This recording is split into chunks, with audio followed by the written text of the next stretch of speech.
In today's lecture, I'm gonna give you a fairly brief summary of the different types of chemical equilibrium, most of which I expect you covered in Chem 1 or 2, but I think it's good to remind you of what is expected of you that you need to remember from your Chem 1 or 2. So we're gonna talk about the different types of chemical equilibrium as well as their relevance.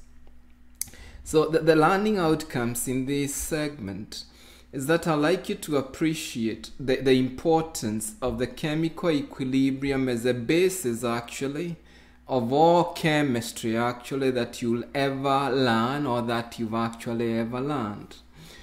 Now I'd like you to be reminded of the foundational manipulation of chemical equilibrium calculations. I also like you to appreciate the applications of chemical equilibrium in quantitative chemical analysis. We can divide different types of chemical reactions out there and chemical equilibria into 5 categories. Now there's what you call the acid-base chemical equilibrium. And of course, you're going to see that each of these chemical equilibria, they are characterized, by a constant that we call equilibrium constant. So you've got the acid-base reactions, and they're going to be characterized, by Ka, which is the acid dissociation constant, the Ka or the Kb. Now, you also have the solubility product, which is characterized by the Ksp. We also have the complexometric equilibrium, which is characterized by what you call the Kf, or what people often refer to as a formation constant.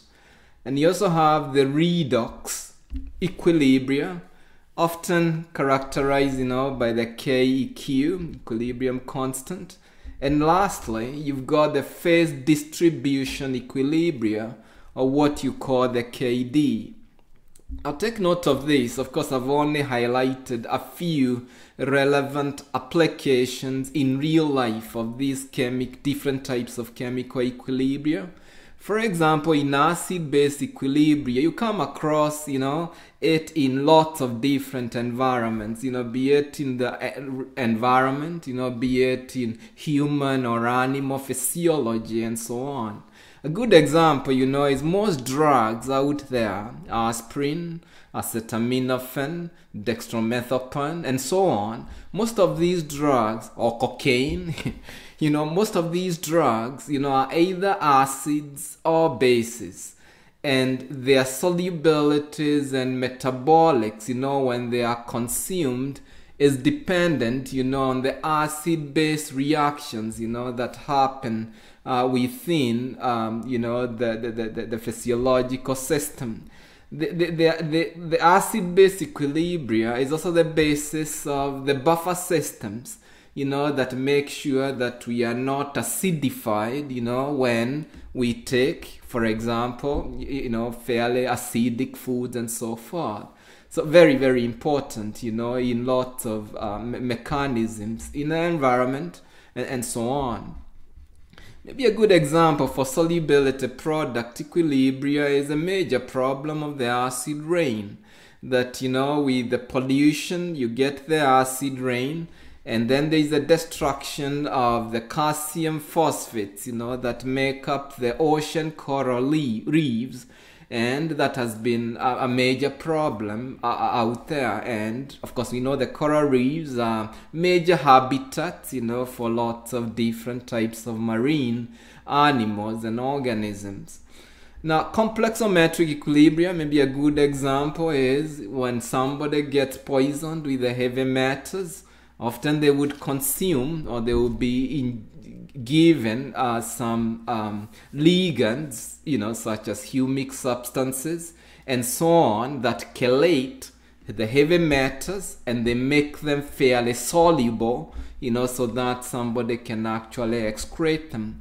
Now, you guys already did the spectrophotometric determination of iron in the lab, and actually you did this type of reaction where you took the iron and you reacted it with bipyridine, and that is complexometric equilibria. The iron was complexed, with bipyridine, and the KF formation constant for that reaction was fairly large, and that's why the bipyridine reacted very quickly, with the iron. Now, redox equilibria, on the other hand, and we're going to come across it a lot, most elements exist in different oxidation states. I'll give you an example. Arsenic, they can exist in arsenic 3 or arsenic 5. And their toxicity, is dependent, on their oxidation state. And, redox equilibria, which is a basis of how you oxidize different chemical species or reduce different chemical species, is the overarching type of chemistry, that determines the different oxidation states in different metals. And like I said, oxidation states determine, the toxicity, of different types of metals. For example, arsenic 5, very, very toxic, compared to the arsenic 3. Talk about, chromium 6 plus, and chromium 3 plus. Chromium 6 plus, is very, very toxic compared, to the chromium 3. And lastly, we got the phase distribution, and maybe a good example of its relevance is, how we decaffeinate coffee. How do you remove caffeine, from coffee for those people who are not tolerant, to caffeine. And typically, you use chromatographic techniques, such as even liquid chromatography, where caffeine partitions, between two different solvents, in which in one solvent caffeine is more soluble, prefers to be in that solvent, and that partitioning is what you call the KD. In fact, another way of calling the KD is partition coefficient. Partition coefficient is another name for distribution coefficient, or the KD. Now, we all know that reactions, look like this. You have the reactants, and after the reaction, you get the products. And typically, a generic chemical reaction would look like that.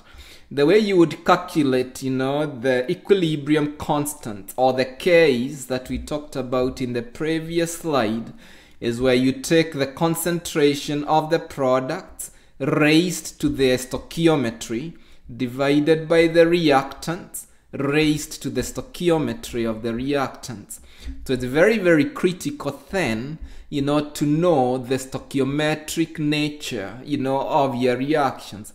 So before you can calculate equilibrium constant, you should be able to know the stoichiometry of that reaction. So that reaction should always be balanced. Make sure, it's balanced. The number of atoms, on the left-hand side should be equal to, the number of atoms, in the right-hand side.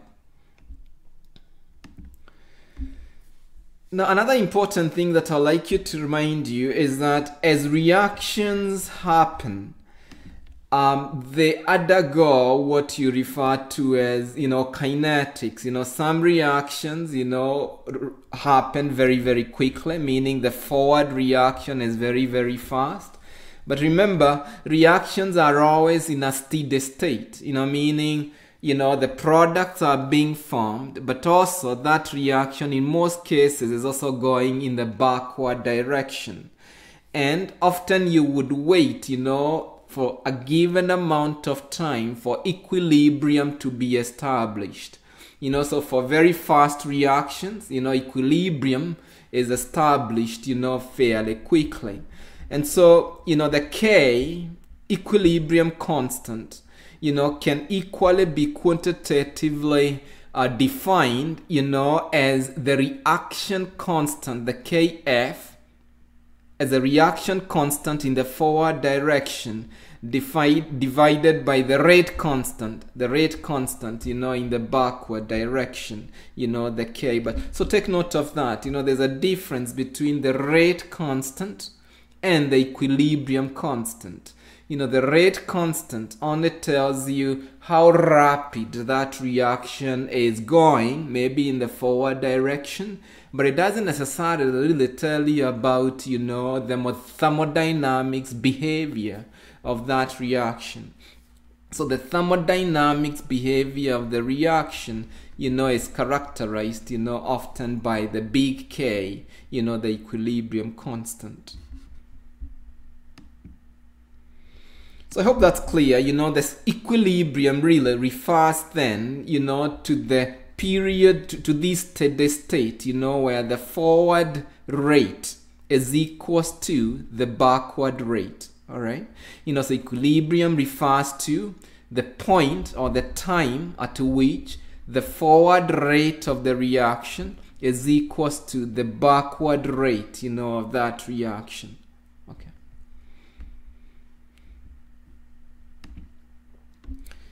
Now, the equilibrium constant, based on the way we calculated it before, the concentration of the products raised to their stoichiometry divided by the concentration of the reactants raised to their stoichiometry is actually an approximation. It's not completely true. Ideally, the equilibrium constant, should be calculated as follows, where the K, or the equilibrium constant, is equals to the activity of the products raised to their stoichiometry divided by the activities, of the reactants raised to their stoichiometry. And we all know activity, is calculated as follows. So the activity maybe of product C is equals to the concentration of that product multiplied by what you refer to as the activity coefficient, the activity coefficient. And the activity coefficient, is proportional, to the root of the ionic strength. So the good news is, the reason why we do this approximation is because in most cases, the activity coefficients, are very, very close to 1. So the activity coefficients in most cases are very close to 1. And that's why we make this approximation. However, in some cases, depending on the ionic strength of that solution, the K might be fairly different. So take note of that. The K that we often calculate based on the concentrations is often an approximation where we assume, that the activity coefficients, are fairly close to 1. Again, remember, the activity coefficients are proportional to what you refer to as the ionic strength. So how do you calculate the ionic strength? And hopefully as we go along, you're going to see the importance of the ionic strength, this mu. The way we calculate the ionic strength is based on this simple formula that you take a half of the summation of the concentration of the respective ions of a particular salt, and of course you multiply the concentrations of those ions with the charge of that ion squared, and after you do that summation and you divide by 2, that's how you calculate the mu or the ionic strength. Let me give you an example, maybe with this kind of a problem where you're asked to calculate the value of the ionic strength in this solution. So you've got 0.1 molar of sodium chloride and 0.1 molar of sodium sulfate, 0.1 molar of magnesium sulfate, and a combination of A and C.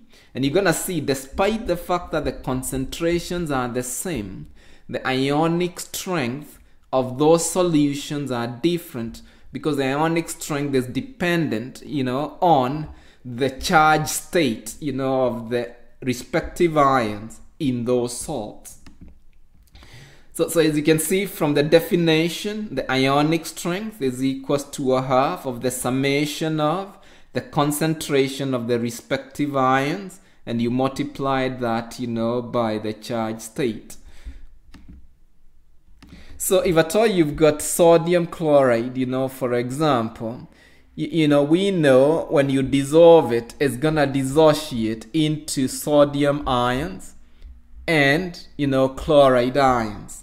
For every mole, I think initially we had 0.1 molar. For every mole of sodium chloride, you get the same number of moles, or the same concentration, of sodium, and the same concentration, of chloride, of 0.1 molar. And then after that, now you can substitute it, in this reaction. You can see the concentration of sodium is 0.1. I multiply it by the charge. The charge of sodium, you can see it's 1. And I square that, plus the concentration of chloride, you can see is 0.1. I multiplied by the charge, which is -1 squared. You can see that. And then I divide all that by 2 after I do the summation.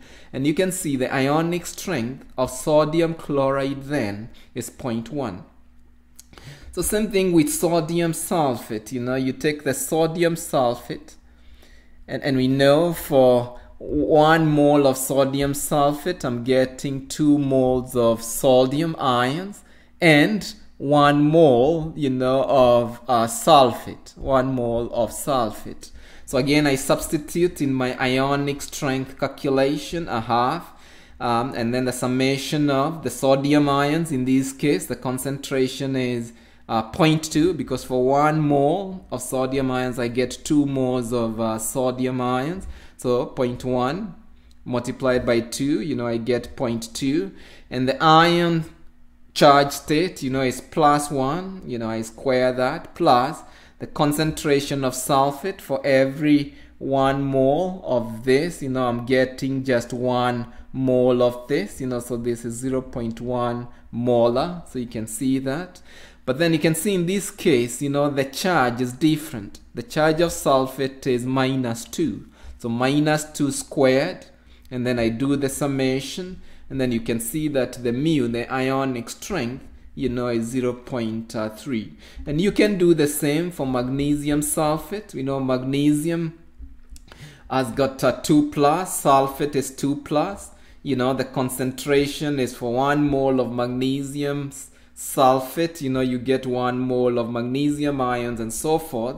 And so you can do the calculation that way, and you see that the mu, for 0.1 molar of magnesium sulfate is 0.4, and that's the ionic strength. So you can see for the same concentration of salt, you've got very different, ionic strengths.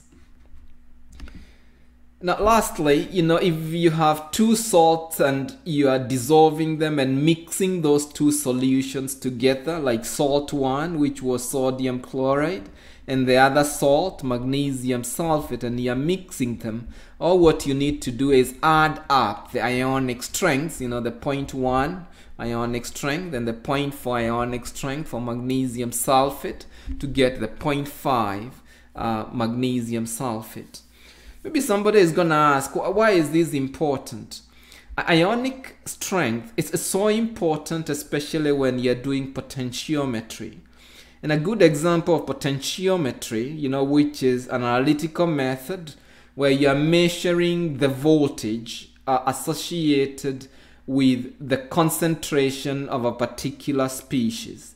A good example is when you're doing pH. pH maybe the simplest example of potentiometry, when you're measuring pH using a pH electrode, which all of us have used. You're gonna see that if you take the pH of seawater that has got exactly the same hydronium ion concentration, which you're measuring with a pH electrode, and has got the same amount with the fresh water, the results are very, very different because of the ionic strength. The seawater, it's got a lot of salt in it, so it's got a high ionic strength. whereas the fresh water, it doesn't have a lot of ions in it, and so it's got a very low ionic strength. And because you're measuring, the conductivity really, of that solution, and that's what you're measuring, with potentiometry. You're really measuring, the voltage, the conductivity, of that solution between two pairs of electrodes. Then you're gonna see that the ionic strength, makes a very huge difference when you're doing those types of measurements. So I guess the moral of the story is, don't just take a pH electrode, go dip it, in the ocean, and then go dip it, in a river water, and imagine that the results are accurate. They are not. And so we need to make sure that the ionic strength of the solutions that we are measuring are very, very similar,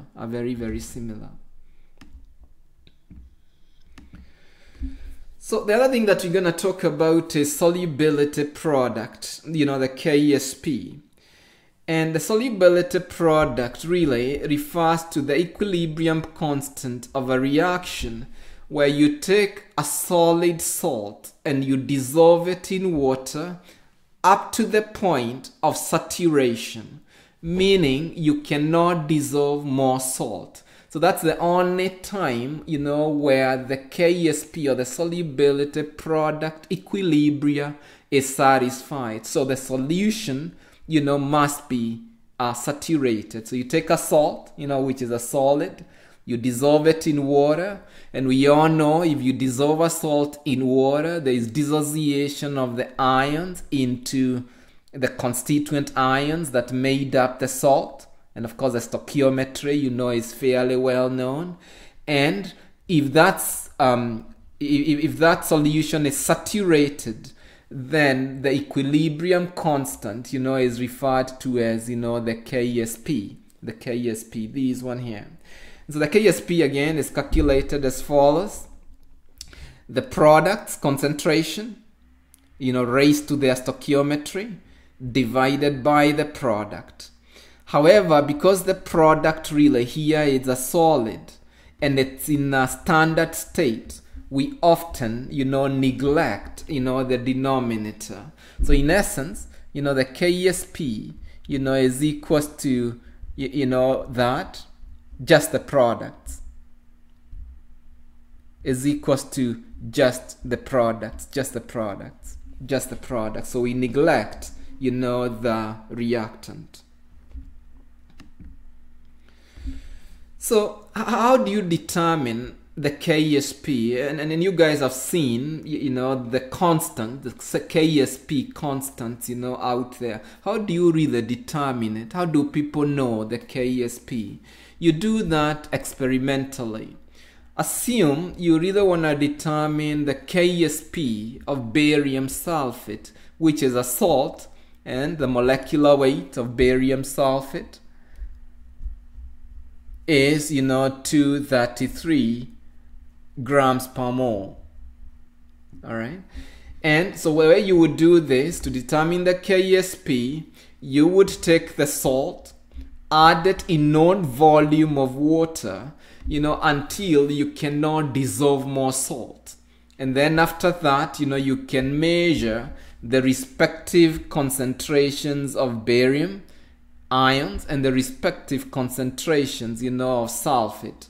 And after you do that, we already know that the KSP is equals to the constituent ion products, the barium 2 plus raised to their stoichiometry, because in this case you can see it's 1, and in this case it's 1 again. For 1 mole you get 1 mole of barium, 1 mole of sulfate, and you can do the calculations that way. So from the salt that you measure, you can measure the constituent ions of barium, maybe using ICP. You can measure the constituent concentration of sulfate in this case, possibly using chromatography, ion chromatography, and then you determine that, you plug it in the equilibrium expression, and that way you can calculate the KSP. So the KSPs, the point is, are experimentally determined. Dissolve the salt and then you determine the respective concentration of the ions. So in most cases, when you're doing solubility product calculations, like I said, we must make sure that the solution is saturated so that you can have the equilibrium expression for solubility product satisfied. Otherwise, there is an error in that. And so we use the solubility product calculations often, to calculate or determine the concentration of one species if the other is already known. I'll give you an example. So what's the concentration of silver ions in equilibrium with 0.1 molar of sulfate? So that one is already known in solution, that contains undissolved silver sulfate, meaning this one is already satisfied, is already saturated. We already know, that to generate the equilibrium expression or the reaction would be the salt. It dissociates into its component ions. For 1 mole of this salt, you're getting 2 moles of silver ions and 1 mole of sulfate. The KSP is equals to the product raised to their stoichiometry. You can see that. But in this case, you're going to see that I already know the concentration of sulfate, which is 0.1. So I can substitute it here. The KSP is already known. It's 1.4 times 10 to the power minus 5. And so I can calculate the concentration of the silver ions that are in solution in this salt, based on that simple expression.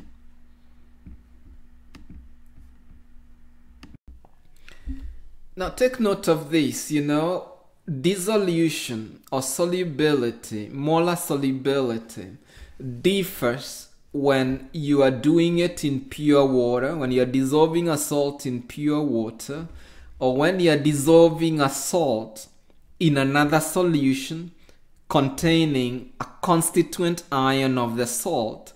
The solubility differs. It's very important.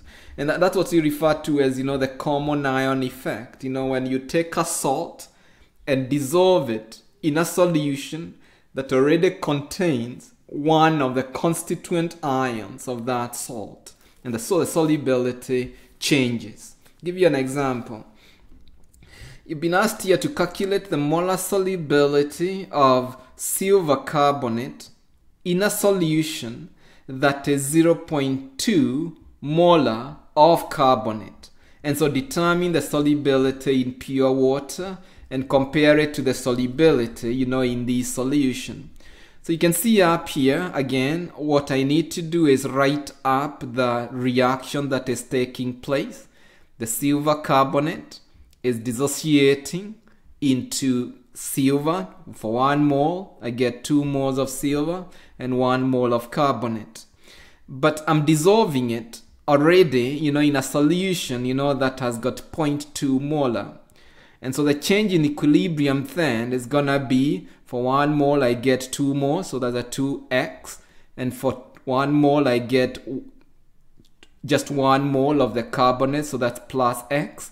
And so the equilibrium then is gonna be 2x, and then in this case it's gonna be x plus what was originally present, the 0.02. And then I can just fit it, into the equilibrium expression. I already know KSP. So this one I already know from my equilibrium expression is 2x, of course, raised to the stoichiometry. And I know the concentration here, 0.02 plus x raised to the stoichiometry is the concentration of the carbonate. Now remember, you can go ahead and solve the quadratic equation. You can see this is a quadratic equation when you expand this. However, you can simplify this expression. You can make an assumption, that 0.02 plus x is very similar to 0.02, meaning the x is very, very insignificant, meaning the dissociation is very, very insignificant. And of course, we know that that is dependent, on how big or small the KSP is. And we're going to see that. So make the approximation that 0.02 is much higher than the x and so the x is insignificant. And so you can see now the expression, reduces to this, meaning we don't really need to solve the quadratic equation. And then after you solve that, you can see that the x, I get, 1.0 times 10 to the power minus 5 molar concentration, of this. Now, sometimes it's easier because you're dealing with very, very small numbers to take the negative log of that, what you call the px, the negative log. Remember p, it's what you call the negative log. It's a symbol. P, small p, is a symbol for negative log. So that you're dealing, with whole numbers. So if you take the negative log of this, you're gonna see is equals to 5 or 4.997. And so sometimes you take the negative log just to make it easier when you're dealing with very, very small numbers. Now remember, it's always very important to go back here and confirm, is our approximation here valid? Alright, so the 0.02 plus what we calculated here, is it approximately the same as 0.2?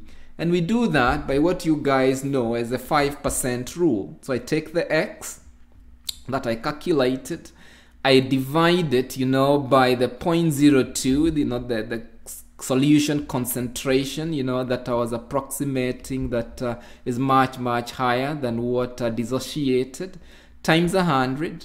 And if that number is much, much less than 5%, then my rule, holds true. My 5% rule holds true, which it does. You can see it's 0.5%, and so this is correct. This is correct. And so you can see that this is what you get when you dissolve this salt in a solution that already contains a constituent ion. On the other hand, if we were to dissolve it only in water, you're gonna see that the KSP is equals to this. We already know that. You set up, the molar solubility, for 1 mole of this, you're getting 2x. For 1 mole of this, you're getting 1 mole, which is x. And then you can just substitute it, into the equilibrium expression. You get that. And then you calculate the x, you're gonna see is 1.27 times 10 to the power minus 4. So you can see it's a major difference. It's an order of magnitude, more soluble. You can see this one is much more soluble, than this. And so the common ion affects solubility. If you dissolve things in pure water, they dissolve more than if you dissolve them in salty water, that contains the constituent ion. I hope that's clear. I hope that's clear. Very important.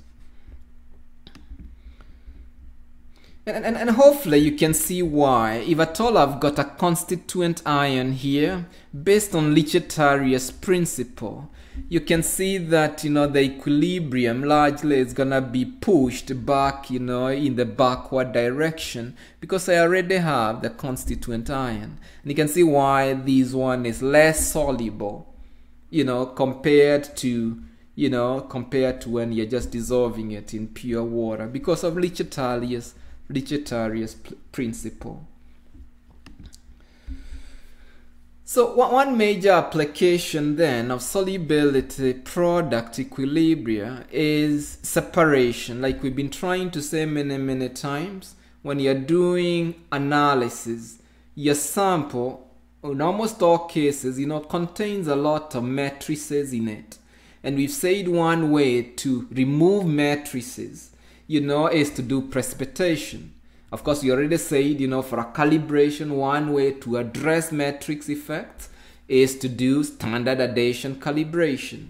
And so to do separation, using precipitation, you can use this principle of solubility product equilibrium. Okay. And so you often have to think, am I able to separate one salt, from the other quantitatively, so that they do not co-precipitate. And that's what I'm gonna show you, in the next slide. Now assume I've got two salts, like this, iron 3+, and magnesium 2+. and they are already present, you know, maybe in water, in seawater, and the concentration in that sample of each one of them is 0.1 molar of each of those cations. So the question is, you know, can I separate, you know, the iron and the magnesium? Can I resolve them, you know, so that I can do the analysis? Yes, you can, you know, using precipitation, solubility, product, equilibrium. I just need to add sodium hydroxide or hydroxide, and we know the iron is going to react with hydroxide to make a salt that is very insoluble. On the other hand, magnesium is going to react, you know, with hydroxide, you know, that I add, and it's going to make magnesium hydroxide, again, which is very insoluble. Take note of this, that these reactions, you know, the K, I'm calling it, the K is equals to 1 over KSP, all right? Because you can see in this case, I've got the ions and they are making the salt. So it's sort of the reverse, you know, of the KSP, okay? And anytime you reverse a reaction, you just need to take the inverse of the equilibrium constant. So remember that. So the first thing then I need to do is to determine which salt really precipitates first. I already know the KSPs for each of those salts. So which salt precipitates first? By rule of thumb, the lower the KSP, the lower the solubility. So you can see the KSP for this guy, the iron hydroxide, is very, very low compared to magnesium sulfate. So we can sort of you know, imagine and approximate, you know, that this guy, the iron hydroxide is gonna precipitate first. However, we need to be sure, and the way to be sure is to calculate the molar solubility. All right, and you can see the molar solubility, like I said, is just the reverse of these reactions, where I take, you know, the iron hydroxide, it dissociates into its component ions, and the magnesium hydroxide dissociates into its component ions, and the equilibrium constant, you can see now in this case, is a KSP. We know the change at equilibrium would be for 1 mole of this salt, it gives me 1 mole of the iron and 3 moles of the hydroxide. And then I can use my KSP expression, the KSP is equals to this, and I can substitute, you know, my respective equilibrium concentrations, you know, the X raised to a stoichiometry, which is 1 in this case. And for the hydroxide is a 3x raised to a stoichiometry, which is 3. And you can see after I do my calculation to determine the X, you know, I get 9.27 times 10 to the power minus 11 molar concentration. On the other hand, I do the same thing. You can see that the expression is balanced, the reaction is balanced. I feed it into the equilibrium expression, you know, and I get the X being equals to 0.000121 molar concentration. So you can see that this one is very insoluble, very, very small compared to this. So you can see that my iron is much, much insoluble, you know, compared to the magnesium hydroxide. And so in essence, you know, you can add the hydroxide and the iron precipitates, you know, you remove the precipitate, possibly even gravimetric analysis. You can go onto the analytical balance and weigh it, and then continue to titrate, continue to add the hydroxide to the solution now that only contains the magnesium. And then after that, you're going to have the salt, the magnesium hydroxide, you know, precipitating. So you can see that you can separate, you know, 2 ions that were in solution and separate them sort of, you know, into 2 different species that you can analyze them separately, you know, using, for example, your analytical balance, which is called gravimetric analysis. Now, but there's a question, you know, but can they be separated, you know, without co-precipitating? It's very important to check that. Can you, well, we know that this one precipitates first, but cannot be separated, without completely, without co-precipitating, the other salt. And yes, you can do that. So we already know that the iron concentration is 0.1 molar. We need to determine how much of hydroxide is needed to satisfy the solubility product equilibria, for iron hydroxide. So we set up the equilibrium expression. We already know the iron is 0.1 molar. So how much of hydroxide do we need? And we can calculate it, and you can see that it's 3 times 10 to the power minus 13. And like I said before, sometimes it's easier to take the negative log, or what you call the p, small p, of OH in this case, just to make it easier, to visualize. That the number here is 12.55. All right. So the next thing you do is check at this concentration, when we've just precipitated the iron. All right. The hydroxide is present, at this concentration. At this concentration, then, have we exceeded, the KSP of magnesium hydroxide so that we can start precipitating, the next salt? So you just need to calculate what you call the QSP. And you can remember, the QSP is calculated exactly the same way as a KSP. The only difference is the QSP is the constant, before equilibrium has been established. So you've not given it enough time, for equilibrium to be established. Okay. So when you're doing, so it's almost like when you're doing the reaction, so you're right here in time, for the QSP, and the KSP is right here in time because you give it enough time, for equilibrium to happen. But the calculation is done exactly, the same way.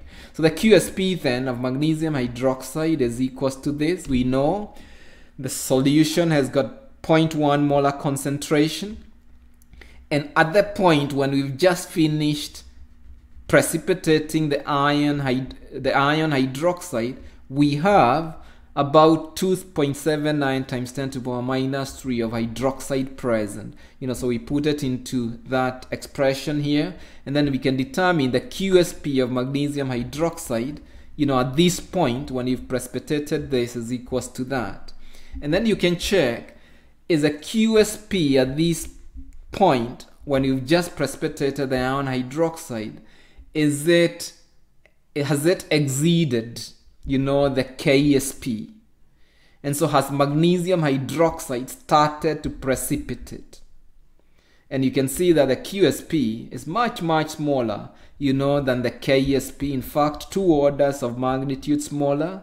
And so yes, it's possible, to separate, the iron from the magnesium, because we've got a very, very big difference between the QSP and the KSP. And so basically that's how you do it when you're trying to determine if you can quantitatively separate 2 species. So you compare, the QSP at the point of precipitating the first solution, and you see if at all it's been exceeded, for the second salt.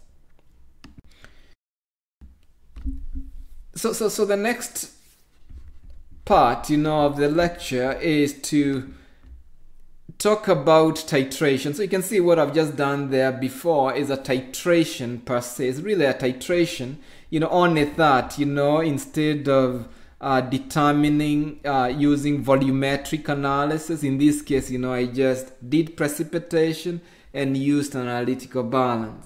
But you're gonna see a more accurate way of doing quantitation of, say, 2 different salts that can easily be precipitated. A more accurate way is using what you refer to as volumetric analysis. And that's what you call titrations, really, volumetric analysis, where you are measuring, the volume of the titrant. And I'm gonna cover volumetric analysis based on solubility product equilibria in the next lecture.